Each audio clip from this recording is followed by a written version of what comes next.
अस्सलाम वालेकुम गाइस। आज मैं आपको मध्य प्रदेश के चंबल में लेके जाना चाहूंगा, या आप लोग कह सकते हो कि एक ऐसे बीहड़ में लेके जाना चाहता हूँ जहाँ पे ऊंची ऊंची पहाड़ियां है और एक ऐसा सन्नाटा है जो दिन में भी आपको काटने के लिए दौड़ता है, और रात को तो आप उस खौफ का अंदाजा भी नहीं लगा सकते जो वहां पर लोगों को महसूस होता है। लेकिन किसी जमाने में उस चंबल घाटी में बहुत सारे डाकू थे जिनका एक खौफ था वहां पर, और उन डाकुओं से हमेशा पुलिस वालों की मुठभेड़ होती थी, और ऐसे मुठभेड़ में बहुत सारे लोगों की जानें भी वहां पर गई है। लेकिन आज वहां पर डाकू तो नहीं है, लेकिन जो लोग वहां पर वक्त से पहले मारे गए थे उनकी आत्मा कहीं ना कहीं आज भी उन चंबल घाटियों में मौजूद है। और वो आत्मा या रूह या जो भी आप लोग कह लो, वो वक्त बे वक्त लोगों को वहां पर नजर आती है या उनकी मौजूदगी का एहसास होता है। तो आज एक ऐसा किस्सा आपके लिए लेकर आया हूं जो कि रियल है, हमारे एक सब्सक्राइबर ने हमें शेयर किया। अब वो क्या है वो मैं आपको सब बताऊंगा, लेकिन उससे पहले आप सभी लोग आयतल कुर्सी पढ़ ले, और जो मेरे हिंदू भाई बहन है वो गायत्री मंत्र और हनुमान चालीसा का पाठ कर ले, और सब लोग मेरे साथ बोलेंगे कि sometimes we are not alone.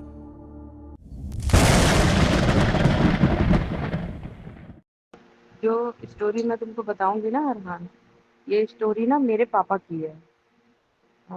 ये होगी नियर अबाउट 2000 के आसपास की स्टोरी है ये। हाँ, ये मेरे पापा जो है म्यूजिक लाइन में थे मेरे पापा जी। तो उनको ना परफॉर्मेंस के लिए मतलब वो दूसरे दूसरे शहरों में जाना पड़ता था। खैर, ये कहानी हमारे साथ शेयर की है प्रीति ने, जो कि दिल्ली में रहते हैं, और उनके फादर श्याम बहादुर जी के साथ ये सारा कुछ इंसिडेंट हुआ था। तो thank you so much Preeti for sharing your story with us. तो अगर यहाँ पर किस्सा आगे बढ़ाने से पहले मैं आपको इतना बता दूं कि श्याम बहादुर जी को लोग मुन्ना भैया के नाम से जानते हैं, तो इसलिए हम लोग इस किस्से में उनको मुन्ना भैया ही बोलेंगे। खैर, ये सब कुछ शुरू हुआ था साल 2000 में, जब मुन्ना भैया अपने परिवार के साथ कानपुर में रहा करते थे, और पेशे से ये एक म्यूजिशियन थे, यानी कि ये एक कोई म्यूजिक इंस्ट्रूमेंट प्ले करते थे। इनका एक बाकायदा ग्रुप था। हालांकि ये इनके ग्रुप के ओनर नहीं थे, ओनर इन्हीं के एक गुरु जी थे जो कि अक्सर इनके साथ प्रोग्राम्स में जाया करते थे।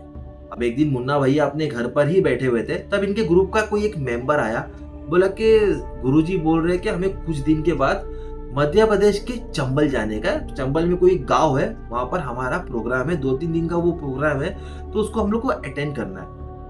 तब मुन्ना भैया बोले कि हाँ कोई प्रॉब्लम नहीं, जाना कब है? बस इस हफ्ते के एंड में हमको जाना है वहां पर। अब इन्होंने अपने घर पे बोल दिया कैसे, तो मैं प्रोग्राम के लिए जा रहा हूँ, हफ्ते भर में मैं वापस आ जाऊंगा। फिर अब फाइनली वो दिन आ गया जब मुन्ना भैया अपने ग्रुप के कुछ 4-5 लोगों के साथ, इंक्लूडिंग इनके जो गुरु जी थे, यानी कि जो उस ग्रुप के ओनर थे, उनके साथ ये मध्य प्रदेश के लिए रवाना हो गए। अब ये लोग ट्रेन से सफर कर रहे थे, अक्सर ये लोग ट्रेन से ही सफर किया करते थे। अब वो मौसम था बारिश का, हालांकि जब ये लोग कानपुर से निकले थे तब बिल्कुल भी बारिश नहीं हो रही थी, एकदम मौसम सुहाना था। अब ये उन दिनों की कहानी है जब लोगों के पास सेल फोन या कह सकते हैं कि मोबाइल फोन नहीं थे, तो अक्सर लोग टेप रिकॉर्डर अपने साथ लेकर चलते थे या तो फिर बातें करते थे, यानी कि वो एक अलग ही दौर था। तब इनके पास भी एक टेप रिकॉर्डर था, और अक्सर ये लोग सफर में गाने सुनते सुनते चले जाया करते थे। खैर, अब फाइनली ये लोग मध्य प्रदेश पहुंच गए। जैसे ये लोग उतरे, ये लोग क्या देखते कि हल्की हल्की सी बारिश चालू हो गई। हालांकि दोपहर को ही ये लोग मध्य प्रदेश पहुंच गए थे, और रात को इनका प्रोग्राम था। लेकिन जिन्होंने उनको वहां पर प्रोग्राम के लिए बुलाया था, उन्होंने एक गाड़ी का इंतजाम किया था, मगर गाड़ी का कोई अता पता ही नहीं। अभी लोग सोच रहे कि गाड़ी कब आएगी, क्योंकि इनको किसी भी करके उस गांव में पहुंचना ही था और तैयारी करनी थी। अभी लोग वहीं पर इंतजार कर रहे, होते होते शाम हो गई, और फाइनली वो गाड़ी वाला इनको पिकअप करने के लिए वहां पर आ गया। तब लोग ने बोले कि यार ये कोई टाइम है आने का, ऑलरेडी इतना लेट हो गया, और अभी गाँव यहाँ से अच्छा खासा दूर है, अभी कैसे हम लोग वहां पर पहुंचेंगे? भाई साहब, मुझे पता है कि मुझे लेट हो गया, रास्ता आपको पता है चंबल का कितना खतरनाक है, इतना उबड़ खाबड़ रास्ता है, वो किसी तरह से मैं यहाँ तक पहुंचाऊँ, आप फिक्र मत करो, मैं आपको पहुंचा दूंगा, कोई दिक्कत नहीं होगा। खैर, मुन्ना भैया और उनके साथी के लोग गाड़ी में बैठे और सफर के लिए लोग रवाना हुए। अब बस ये लोग थोड़े ही दूर पर गए थे तो अचानक से मौसम बिगड़ गया, तेजी से बारिश होने लगी और बिजली कड़कने लगी और रास्ते में एकदम गुप्त अंधेरा। अब ये लोग चंबल के उस इलाके में पहुंच गए जहां पर दूर दूर तक इनको कोई नजर नहीं आ रहा था और बस इनकी गाड़ी की रोशनी जहां तक जा रही थी बस वही दिख रहा था, बाकी कुछ भी नजर नहीं आ रहा था। सिर्फ कानों में इनके कीड़े मकोड़ों की आवाज आ रही थी और एक नदी बहने का हल्का सा एहसास हो रहा था। हालांकि इनको अभी भी कुछ नजर नहीं आ रहा था। तब मुन्ना भैया ने ड्राइवर से पूछा कि भाई यहाँ आसपास कोई नदी है क्या? बोले हाँ, हमारी गाड़ी जहाँ पर चल रही है वह इसको लगकर ही साइड में एक नदी बह रही है। फिर अभी लोग गाड़ी में बैठे हुए, बाहर बारिश हो रही है। अब इन्हीं में से किसी ने टेप रिकॉर्डर निकाला और गाना ऑन किया। अभी लोग गाना सुनते सुनते सफर को किसी तरह से काट देते। अब अचानक से बस थोड़े ही दूर पे लोग गए थे, टेप रिकॉर्डर अपने आप बंद हो गया। तब लोग कोशिश कर रहे हैं इसको चालू करने की, लेकिन वो ऑन नहीं हो रहा। तब इनको ऐसा लगा कि हो सकता है कि इसकी बैटरी खत्म हो गई, तो इनके पास एक्स्ट्रा बैटरी भी थी, तो उन्होंने उस बैटरी को निकाले और नई बैटरी लगाए।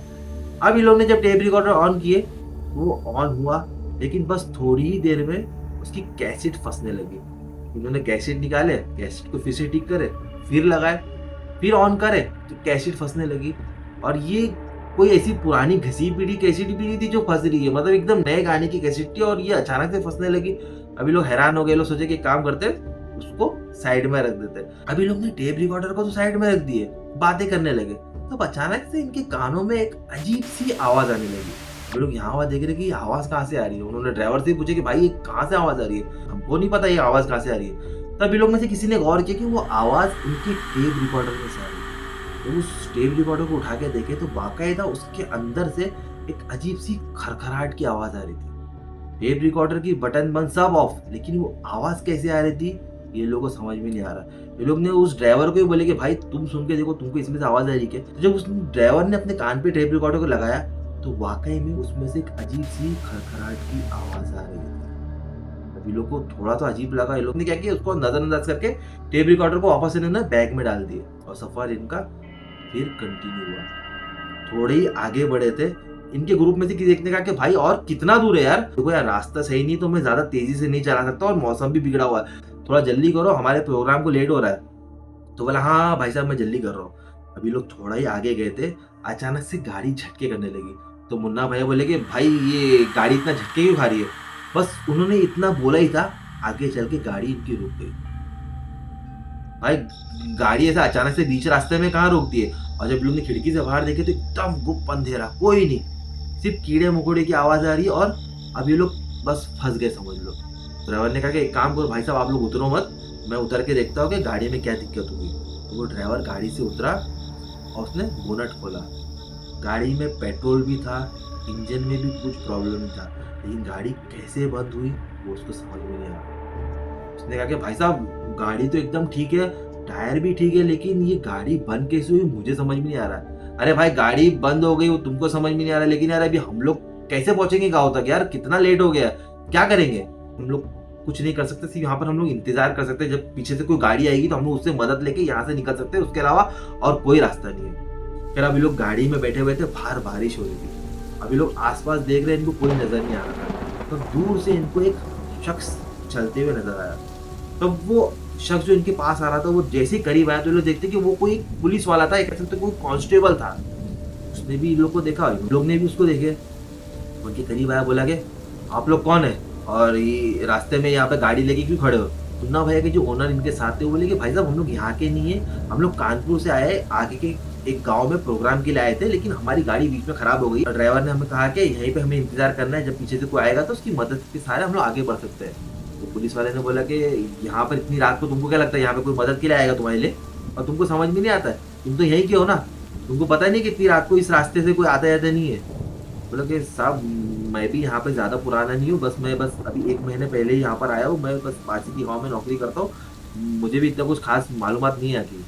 तो मुन्ना भाई ने बोला कि फिर साहब अभी हम लोग रात भर यहाँ पे रुक नहीं सकते, हमको किसी भी हाल में उस गाँव तक पहुँचना है। तो उस पुलिस कांस्टेबल ने बोला कि देखो यार अगर तुम लोग सीधा चल के जाओगे तो बहुत दूर है यहाँ से और कोई रास्ते में गाड़ी या कुछ भी आपको मिलेगा नहीं। एक काम करो, नदी के उस तरफ अगर आप लोग जाओगे तो कोई कन्वेंस आपको वहाँ पर मिल जाएगा, आप लोग बहुत ही आसानी से अपनी मंजिल तक पहुँच सकते हो। मुन्ना भैया बोले कि साहब लेकिन बीच में तो इतनी नदी है, हम लोग नदी कैसे पार कर सकते हो? रात का टाइम है, कुछ नज़र भी नहीं आ रहा है, तो हम लोग तो नहीं जा पाएँगे। फ़िक्र करने की बात नहीं है, नदी का बहाव तेज़ है, लेकिन वो इतनी गहरी नहीं है। आप लोग बड़ी आसानी से नदी पार कर सकते हो। और अगर आपको डर लग रहा है तो एक काम करता हूँ, मैं आपकी मदद कर देता हूँ। ये लोग आपस में डिस्कशन करने लगे, इनका हिम्मत नहीं हो रही क्योंकि इतनी रात को नदी में कैसे जाएँगे? लेकिन पुलिस वाले ने या कह सकते हो उस कांस्टेबल ने इनको इस तरह से कन्विंस किया कि ये लोग मान गए कि चलो हम लोग इस नदी को पार करते हैं, और इनके पास कोई और चारा भी नहीं था। इनको किसी भी हाल में रातों रात गाँव तक पहुँचना ही था, क्योंकि इस तरीके से चंबल में रात को तो रुक तो सकते नहीं है। तो खैर उन लोगों ने पुलिस वाले की बात माने और वो लोग उस नदी में उतरे। अब आगे वो पुलिस कांस्टेबल था, पीछे एक आदमी था, उसके आदमी के पीछे मुन्ना भैया थे, मुन्ना भैया के पीछे कुछ और लोग थे, वो ड्राइवर था और उनका जो गुरुजी यानी कि जो ओनर थे उनके ग्रुप के, वो भी थे। अब ये लोग सीधी कतार यानी कि एक लाइन बना के एक के पीछे एक उस नदी में चल रहे थे। अब ये नदी का वाक़ई में जो गहराई थी वो बिल्कुल कम थी, ये लोग आसानी से उस नदी में चल रहे, लेकिन उनको आस-पास कुछ ख़ास नज़र भी नहीं आ रहा था। वो लोग सब लोग एक-दूसरे का हाथ पकड़कर उस नदी में चल ही रहे थे। जैसे ही थोड़ा वो लोग आगे बढ़े, तो उस पुलिस वाले ने कहा कि सब लोग एक-दूसरे का हाथ पकड़ के चलो, क्योंकि इस नदी में घड़ियाल भी है, यानी कि मगरमच्छ भी है। ये सुनते ही लोग एकदम डर गए। दूसरे का हाथ एकदम टाइट पकड़ लिए, बोले कि यार इसमें घड़ियाल है, मगरमच्छ है, तो यार हमको आप इस नदी में क्यों उतार दिए? बोले नहीं, डरने की बात नहीं है, अगर तुम लोग एक साथ रहोगे तो घड़ियाल तुम्हारा कुछ नहीं करेगा, बस तुम लोग मेरे पीछे-पीछे चलते रहो। तो ये लोग बोले कि ठीक है। अब ये लोग उस कांस्टेबल के पीछे चल रहे थे। बस ये लोग थोड़े ही आगे गए थे, तो अचानक से जो पानी था वो और भी ज़्यादा बढ़ने लगा, मतलब जो पानी की गहराई थी वो बढ़ने लगी। तो जो गुरुजी थे यानी कि जो ओनर थे, उन्होंने बोले कि भाई ये गहराई काफ़ी बढ़ते जा रही है, आपको पता है ना कि ये रास्ता सही है, आप हमें कहीं गलत रास्ते पे तो लेके नहीं जा रहे हो? अरे भाई मैं यहीं पर रहता हूँ, मुझे पता है कि ये रास्ता सही है, बस तुम लोग यहाँ-वहाँ मत देखो, सिर्फ मैं जहाँ चल रहा हूँ बस मेरे पीछे-पीछे चलते रहो। अभी लोग आगे चल रहे थे, एकदम खामोशी और दूर-दूर तक सिर्फ और सिर्फ पानी। बस ये लोग थोड़े ही आगे गए थे, तो एग्ज़ैक्ट मुन्ना भैया के आगे जो आदमी चल रहा था, अचानक से उसका पैर अंदर धँस गया। जैसे कि मानो कि किसी खड्डे में उसने पैर रखा और वो खड्डा काफ़ी गहरा था। तो वो आदमी का पैर काफ़ी अंदर जाने लगा और उस वज़ह से वो आदमी खुद को सँभाल नहीं पाया और वो पानी में डूब रहा था। तो मुन्ना भैया ने और बाकी के जितने भी लोग थे, उस आदमी को खींच के बाहर निकाले। जब वो बाहर निकला, बोला कि मुन्ना भैया यहाँ पे तो बहुत ज़्यादा पानी गहरा है। अब वो लोग क्या देखते हैं कि जो कांस्टेबल उन लोग को पानी में लेके आया था, वो गायब हो गया। किधर गया पता नहीं चला, लेकिन ये लोग अपनी नज़र घुमा रहे हैं, लेकिन वो कांस्टेबल उनको नज़र नहीं आ रहा है। और लोगों ने चिल्लाया भी, "ओ भाई साहब किधर गए आप? आप नज़र नहीं आ रहे हमको, कहाँ गए भाई साहब आप?" तो इनको कुछ भी रिप्लाई नहीं मिला। लोग की हालत खराब। अब मुन्ना भाई के जो आगे जो आदमी खड़ा हुआ था, उसने बोला कि भैया हम लोग आगे नहीं बढ़ेंगे, क्योंकि आगे पता नहीं पानी कितना गहरा है। अभी आप लोग ने मुझे किस तरह से बचा लिया, लेकिन अभी हम लोग वापस से आगे जाएँगे तो हम लोग डूब भी सकते हैं। एक काम करते हैं, हम लोग आगे नहीं बढ़ते। और तब ये लोग पुलिस वालों को भी देख रहे हैं, वो कहीं पे नज़र ही नहीं आ रहा। अब इनको कहीं न कहीं लगा कि ये हमने बहुत बड़ी गलती कर दी है पानी में आके, क्योंकि हो ना हो वो कोई एक छलावा था या जो भी था, मगर वो इंसान तो नहीं था। ऐसा ऑल ऑफ अ सडन तो वो गायब नहीं हो सकता, और अगर डूबता तो हमें पता तो चलता कि वो डूबा है, लेकिन ऐसा कुछ भी नज़र नहीं आ रहा था कि वो डूबा हो, या कुछ भी पता ही नहीं चल रहा था। अब इन लोग सबको घबराहट हो गई। अब ये लोग नदी के बीचों-बीच में खड़े थे, आगे भी बढ़ नहीं पा रहे, क्योंकि उनको ऐसा लगा कि आगे गहराई तो ना हो। और ये लोग इतना आगे आ चुके थे कि ये लोग पीछे भी जाना नहीं चाहते थे, क्योंकि इनको अब बिल्कुल समझ में नहीं आ रहा था कि ये लोग अगला कदम कहाँ रखें। मुन्ना भैया काफ़ी स्पिरिचुअल थे, काफ़ी मंदिरों में जाते थे, काफ़ी पूजा पाठ करते थे। वो लोग वहाँ पर खड़े रहकर गायत्री मंत्र, हनुमान चालीसा, जितने भी मंत्र उनको आते थे, वो सब लोग ज़ोर-ज़ोर से पढ़ने लगे। और बीचों-बीच में वो लोग मदद की गुहार भी लगाने लगे कि भाई साहब कोई है? कोई हमारी आवाज़ सुन रहा है? कोई हमारी मदद कर सकता है? हम लोग को समझ में नहीं आ रहा कि आगे कहाँ बढ़ जाए। लेकिन इनकी आवाज़ को कोई नहीं सुन रहा था। बस इनकी आवाज़ उस पूरी नदी में गूंज रही थी, लेकिन कोई मदद के लिए नहीं आ रहा था। अब इन लोग को समझ में नहीं आ रहा, ये लोग एकदम पसीना-पसीना हो गए। उनको ऐसी घबराहट होने लगी, ऐसा लगा कि मानो कि अब उनकी ज़िंदगी का आखिरी टाइम है। अभी तक इनके अंदर वो डर, खौफ पूरी तरह से समा गया था। इनको समझ में नहीं आता कि लोग करें क्या? तब अचानक से इन्हीं में से किसी एक के ऊपर किसी ने पत्थर फेंक के मारे। छोटा-सा पत्थर था जो इनको लगा। भैया मुझे भी किसी ने यहाँ पर पत्थर मारा है। तो बोले कि नहीं यार तुझे ऐसा लगा होगा, कोई पत्थर तो नहीं मारा। नहीं, नहीं सच में मुझे किसी ने पत्थर मारा। लिटरली थोड़ी देर के बाद वाक़ई में किसी ने पत्थर मारा जो इनके जस्ट सामने आके गिरा। नहीं चला, ये बहुत डर गए, ये ज़ोर से मंत्र पढ़ने लगे और मदद की गुहार लगाने लगे कि भाई साहब कोई अगर है हमारी आवाज़ सुने तो हमें हमें यहाँ से बचा लो। हमको समझ में नहीं आ रहा है कि यहाँ से कैसे आगे बढ़े। अब काफ़ी देर के बाद किसी ने इनकी आवाज सुनी, शायद वहां पर कोई मछुआरे थे या पता नहीं कौन था, लेकिन वो नदी के उस तरफ थे। वो लोग बोल रहे कि हाँ कौन है, कौन इतनी रात को आवाज दे रहा है, कौन है, कौन वहां पर। वो लोग वहां से टॉर्च से देखने की कोशिश कर रहे हैं और ये लोग नदी के बीचों बीच में थे। अब ये लोग ने अपना हाथ दिखाया, बोले कि भाई साहब हम लोग गलती से इस नदी में आ गए, मगर हम लोग को समझ नहीं आ रहा कि आगे किस तरफ से बढ़ा जाए। तब जो लोग इनकी आवाज सुने थे वो नदी के उस तरफ थे, तो अभी लोग वहां से चिल्ला रहे कि भाई थोड़ा दाएं चलो बाएं चलो, मतलब वो लोग पूरा डायरेक्शन बताए लोगों के, ऐसा चलो, इस तरफ चलो, उधर गहराई, उधर से मत चलो। तो उनके लोग आवाज सुनते सुनते किसी तरह से ये सब लोग नदी के किनारे उन लोगों तक पहुंचे। शायद वो लोग मछुआरे थे। अभी लोग की हालत एकदम खराब, एकदम खौफ में भरे हुए थे और सबका चेहरा उतरा हुआ था। एक वो मछुआरों ने पूछे कि तुम लोग कौन हो और इतनी रात को ये नदी में क्या कर रहे थे। बोले कि भाई साहब हम लोग यहाँ के नहीं है, हम लोग कानपुर से, हम लोग यहाँ पे गांव में हमारा एक प्रोग्राम है तो उस वजह से हम लोग आए थे, लेकिन हमको एक पुलिस वाले मिले तो उन्होंने कहा कि नदी क्रॉस करो, इसका इतनी गहरी नहीं है, तो हम उनके पीछे पीछे आ रहे थे, लेकिन आधे रास्ते में वो पुलिस वाले गायब हो गए। तो मछुआरे बोले कि कौन पुलिस वाला, और ये क्या बोल रहे हो तुम लोग। वो 30-35 साल का कोई था जो पुलिस की वर्दी पहने हुए था और उसने हमको कहा तो हम उसके पीछे पीछे आ गए। तुम लोग जो बोल रहे हो हम लोग को पता नहीं, लेकिन 2 दिन पहले यहाँ पर जिस तरीके से तुम बता रहे हो एग्जैक्ट वैसे ही एक कांस्टेबल की मौत हुई है। ये सुनते ही इन लोग के पैरों तले जमीन हट गई। अब ये लोग एक दूसरे का मुंह देखने लगे और वहीं पर खड़े खड़े लोग ने बोले कि महादेव जी ने हमें बचा लिए, महादेव जी की बहुत बहुत कृपा है, क्योंकि अगर वो वाकई में वही है जिसकी मौत 2 दिन पहले हुई है तो हमारे साथ और भी कुछ बुरा हो सकता था।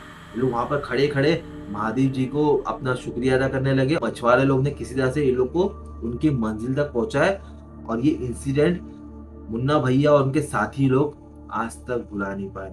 वो लोग ऐसा कहते हैं कि हो सकता है कि आज भी चंबल की उन घाटियों में कुछ आत्माएं भटकती है जो लोगों को इस तरीके से रात को नजर आती है और वो उनका रास्ता भटका देती है और ऐसी जगह पर पहुंचा देती है जहां पर उनकी मौत हो जाती है।